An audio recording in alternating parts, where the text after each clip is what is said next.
Getting old, can't get it all the way up. In this video, I'm gonna show you the fastest fix for a floppy window regulator. What? What do you think I was talking about? My name is James Howell. I'm the son of Danny Howell, part of Southeast Chevy Parts, where we've been in business for over 50 years and have helped Chevy enthusiasts like yourself get your classic Chevy dream car back on the road again. Since we specialize in original parts, I wanted to make this video for you.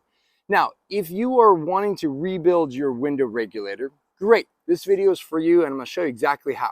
But I must warn you, it's going to take a little bit of work.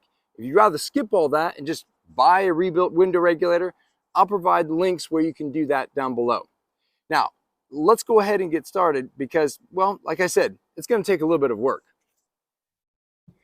In this video, we're going to be addressing a faulty window regulator. The most obvious way to see it is, well, the window is not going all the way up.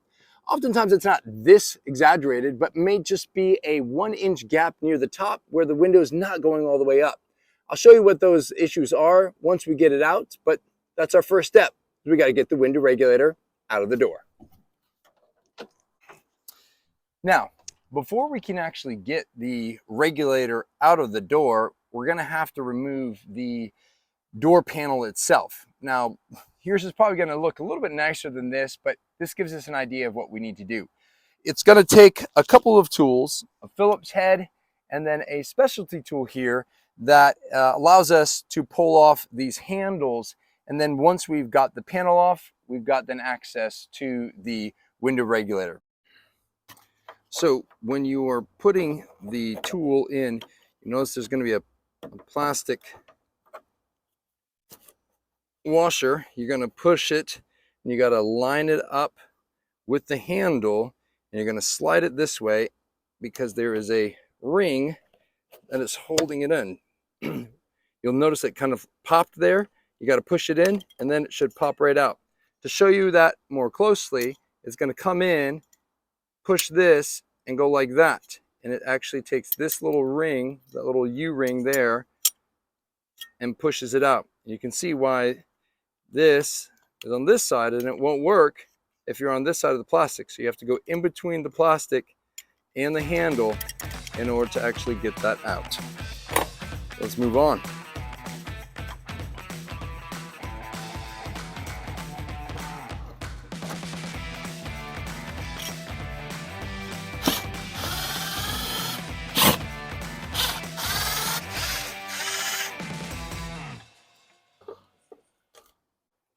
Typically on the panel itself, you're going to have some screws down here.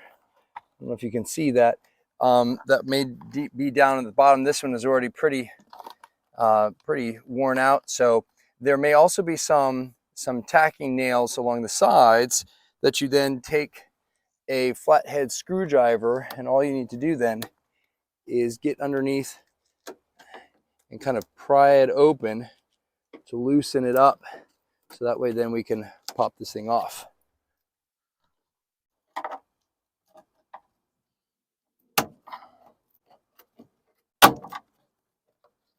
Once we have that loosened up, it should be a matter of just pulling this up and pulling off like that. Now, in order for us to access the window regulator itself, there's going to be the 4 screws here for the regulator, but then we also, depending on the model, if you're doing the front door, the rear door, there oftentimes is going to be a horizontal channel or some type of vertical channel that you also have to loosen up, because the regulator itself has rollers that are fitting inside those channels, guiding it in order to, cause the window to go up and down correctly. So now we need to actually loosen those up and remove the rollers from those channels so we can pull the regulator out.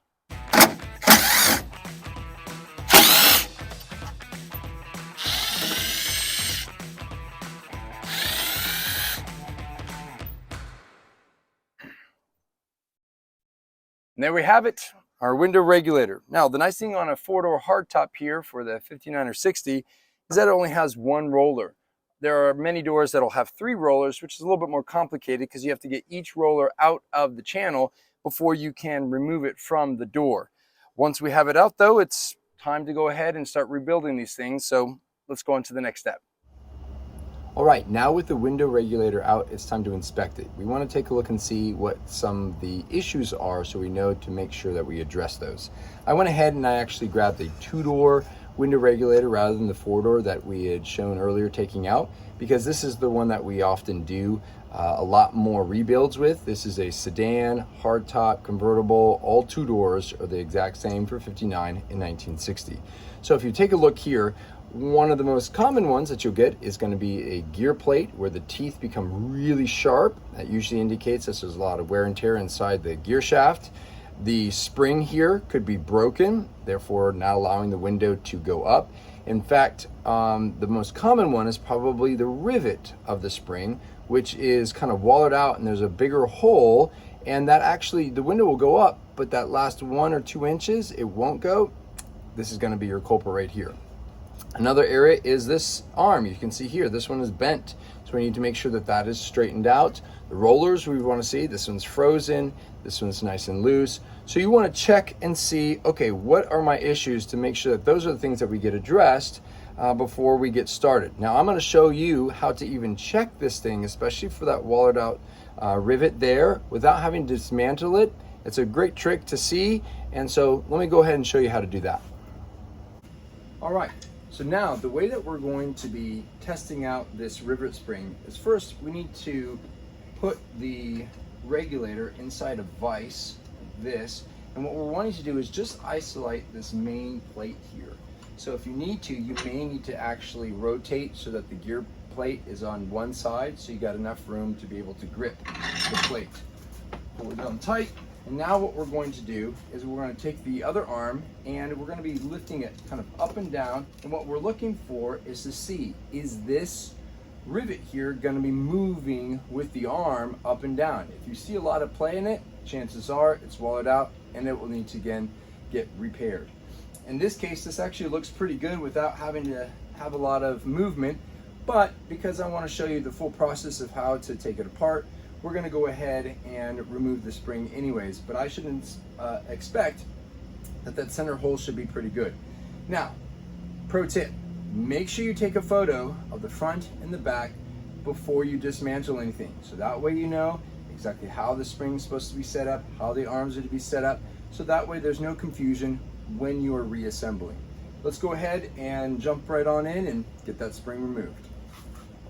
So what we're wanting to do now, of course, is get this spring off of here.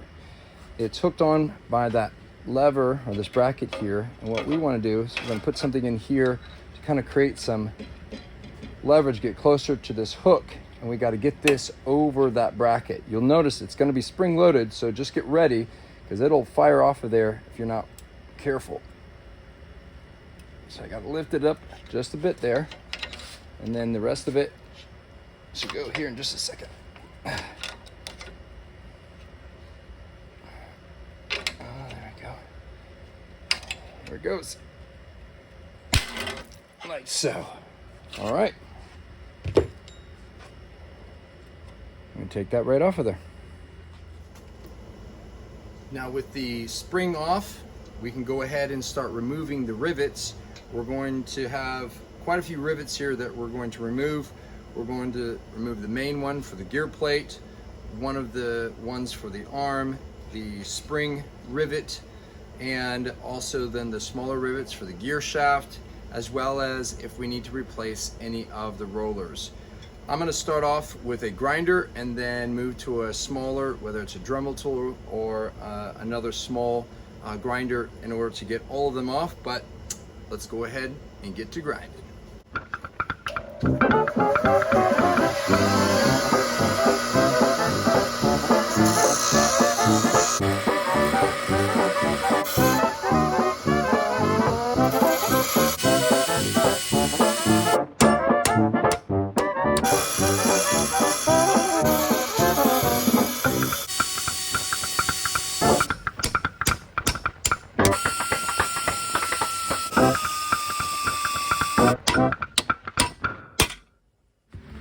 now that we have all the parts disassembled, it's time to go ahead and get them cleaned up. You notice here, I did not have to remove this rivet. It's rare that we ever have to do. And we're going to clean up the metal, electrolysis, media blasting, however you need to do it to get it down to the bare metal. And if you notice on this piece, it's a little bit more wallowed out than I was anticipating. So we definitely need to repair that. So let's go ahead, get to cleaning the metal and on to the next step. All right, that was easy. Now that we have everything cleaned up, I want to show you the kit as well as the potential issues that you may come across. First off, the kit is going to come with the rivets and the rollers. It'll come with the large and the small gear plate rivet. And occasionally it has the option to get a second smaller one if you need that. It'll have the spring rivet, the specialty washer, and then the pop rivets for installing the gear shaft. Now let me show you some of the potential issues. There's only one of these brackets that's needed, but I wanted to bring another one over here to show you the problem. First off, these are oftentimes bent, so we need to straighten that out. Secondly, it should look like this, where you put the rivet in and it's nice and snug. But this one you can see is wallowed out. So with that, what you would need to do is either cut yourself another bracket, or you can weld in the hole there and then re-drill it so that way you get a nice snug fit. For the most part, usually you only need one of the rivets because this would be attached on here and you can leave it on there. The only reason why I took it off is because it was wallowed out and I would need to then replace that one. The other thing that you want to look for is going to be with the gear plate. The gear plate, as I said earlier, you got to look at these teeth. They should look like this, where it has more of a rounded edge to it, whereas this right here is really sharp and therefore it's been ground down. So we would need to go ahead and replace the gear plate. Occasionally the spring might be broken, so we would need to replace that as well.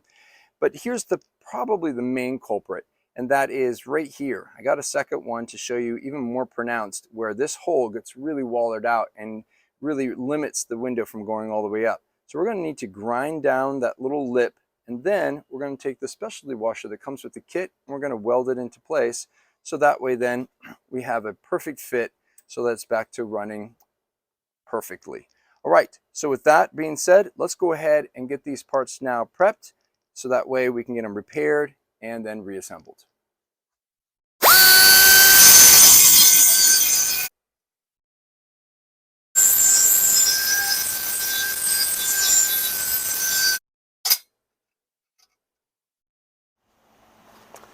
All right, now we have the lip, so it's nice and smooth. Now we need to get the placement of the washer. So we're going to use the rivet to make sure that we are in the correct place. And you want to make sure, of course, that this is centered, so make sure that you are viewing that.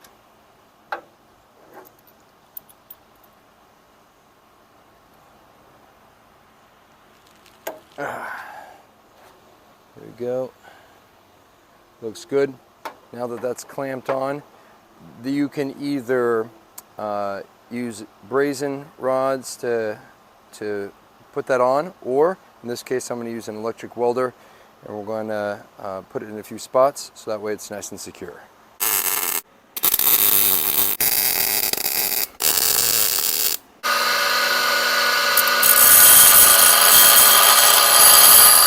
Alright, so with all the parts now either repaired, like the small arm we straightened, replaced like we did with the gear plate, or we welded on the washer, this is now ready for painting so we can get it assembled. I like to make the main body black and the gear shaft a gray, and even the spring we will end up doing a cast gray.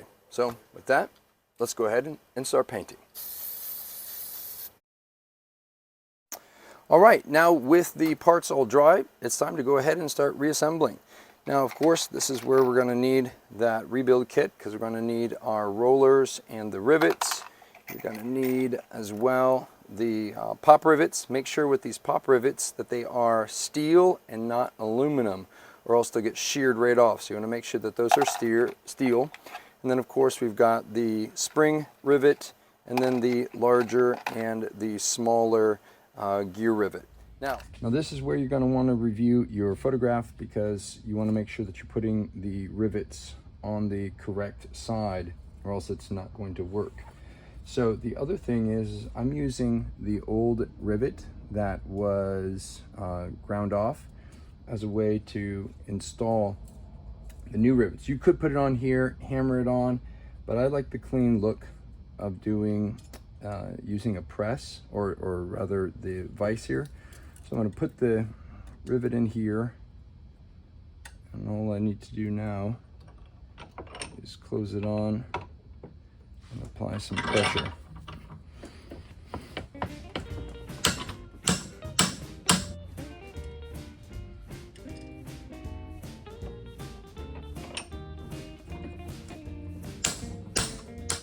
And one thing you want to make sure that you do is that you do rivet this whole assembly together before you attach it to this plate, or you're going to run into issues.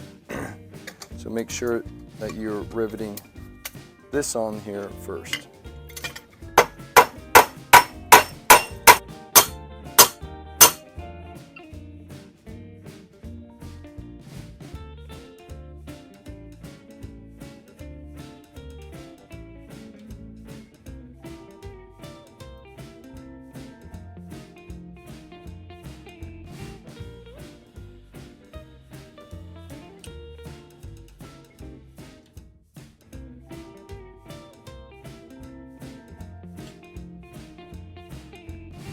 Now, when installing the gear shaft, you want to make sure that this bushing is in here, otherwise this is going to be loose when doing the install.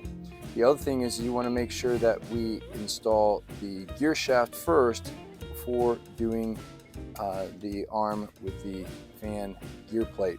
Otherwise, you won't have access to one of the rivets. So we'll get this put in and then lined up so, and then all we need to do is use the pop rivets.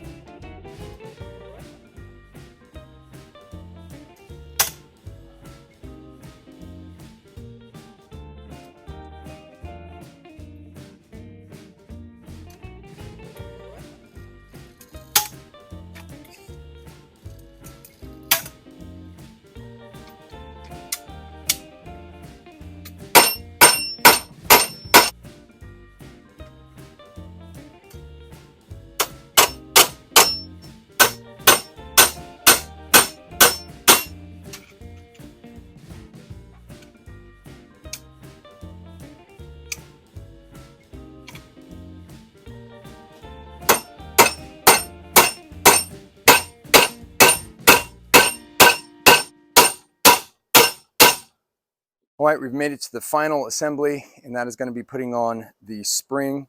You want to make sure that you again consult the photograph, because if you put the spring on in the opposite direction, it'll work against you rather than for you. So make sure you do that. Also, you want to make sure that you have turned this so that it's the furthest that it can, so it'll be the easiest to put on the spring. Once you've got that on, all you have to do is take it and put it over like that, and we're good to go. And you can do one kind of test run, and there he is. And now this thing is ready to put back on the car. Well, there you have it. It's a little bit more complicated than you may have thought, but it does the job. Now, if you would like to skip the whole hassle of rebuilding it yourself, certainly we have rebuilt regulators already for you. So you can just go ahead. There's going to be some links below where you can find some. We carry from 55 all the way up to 1970 window regulators. We got them used, we got them rebuilt. But if you do want to do the rebuild yourself, we will also provide you a number of kits for the major models that we've got. So with that being said, please like and subscribe, and let me know what you thought about this video and what should be the next how-to video that we do just for you. Until next time, enjoy your classic Chevy dream car.